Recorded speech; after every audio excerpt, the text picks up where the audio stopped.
I want to say thank you for visiting my garden again this year. Last year it was a pleasant surprise to have you come by and visit. And this year we've made some changes. My sharecroppers are a little bit more experienced this year. And we've made some changes in the way we've proceeded with the garden. So why don't we step into the garden?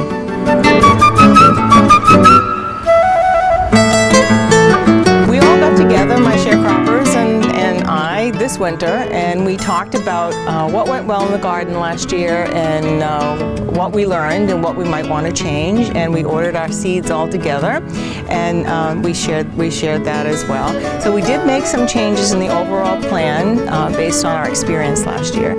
And what we did is we went to 5-foot wide planting beds consistently through the whole garden. I had done a few last year, and that turned out to be really successful. And it also enables us to do crop rotation. So last year, my first row started here where I'm standing, and then that would have been a path in between, and it would rotate to the end of the garden. So this year, the path becomes the planting bed, and the planting bed becomes the path. So that gives us, a rotation each year, which is good for good culture for crops, and it gives the garden a chance to sort of recoup. And we plant the rows between the paths with annual rye, which acts as an organic green manure, because it gets tilled back into the soil. So, and it makes it for a nice garden to work in, because we have grass paths between the beds. So we ended up this year with 11 beds, and next year we will have 12, because we'll start the bed here.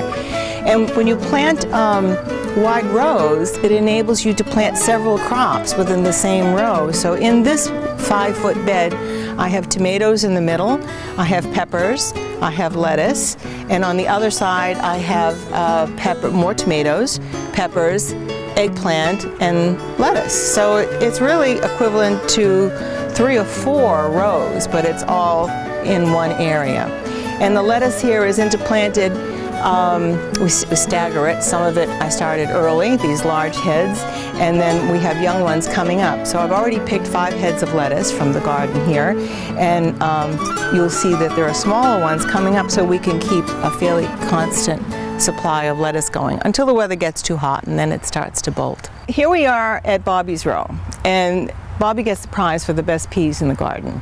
Bobby got her peas in early, which is really important for peas, but as I'll show you in just in a minute, so did I, but it didn't work out quite as well. So these are my peas, and as you can see, they don't look anywhere near as luxuriant as Bobby's peas.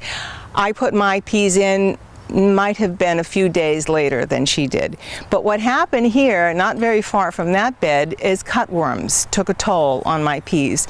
So the tall peas that you see here are the original planting, and then I had to interplant where I lost the peas to cutworms. So those will be coming up later on.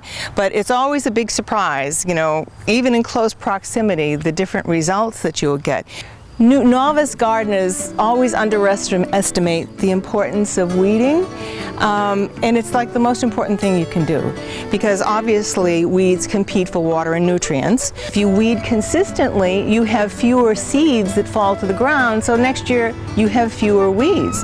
It also breaks up that crust on the soil, which sometimes will make water run off instead of being absorbed. So it's good cultivation to break up that crust, lets air and water through to the plants. It also cuts down on disease problems, because when you don't weed, you have poor air circulation, and you might end up with fungus or wilts or mold, or there are lots of things, mildew, lots of things that can be a problem if there's not good air circulation in the garden.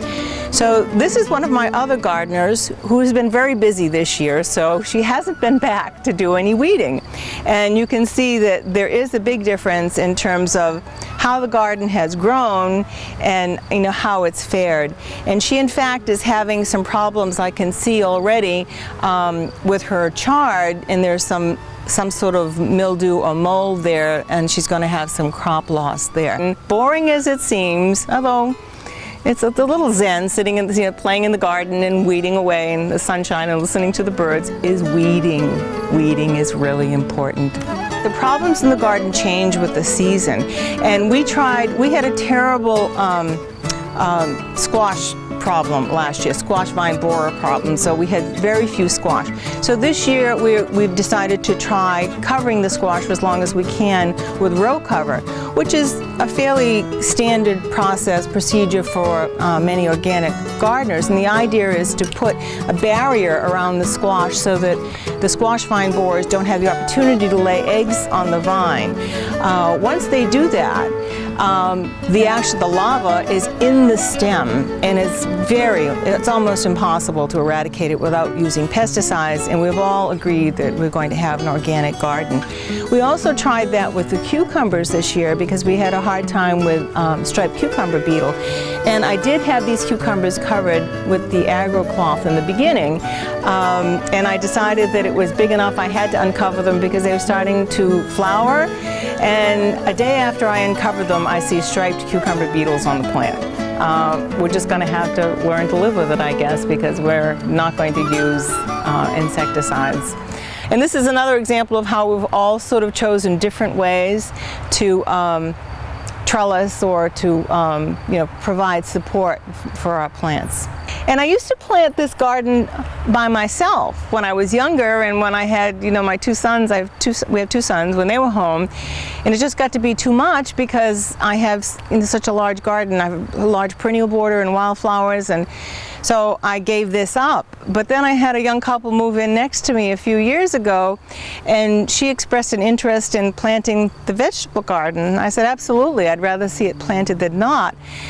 And that went from one person to now 4 of us, and of course once there were people in the vegetable garden and I didn't have to do the whole thing, I was definitely here.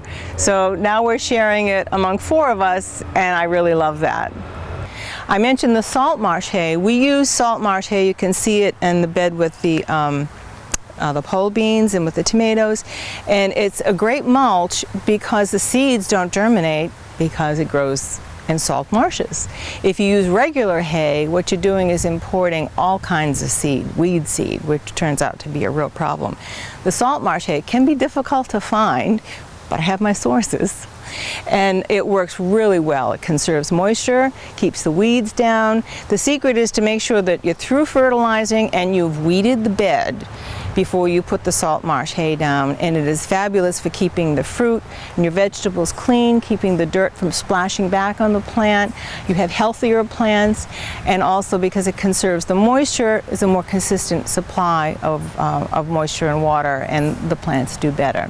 Well, I just want to say thank you for visiting our vegetable garden again. I think it's changed a bit from last year. Every year we learn something, and I fully expect that we'll learn a lot from the vegetable garden this year, so that maybe changes next year as well. No matter what we do, one way or the other, we all love being in the vegetable garden.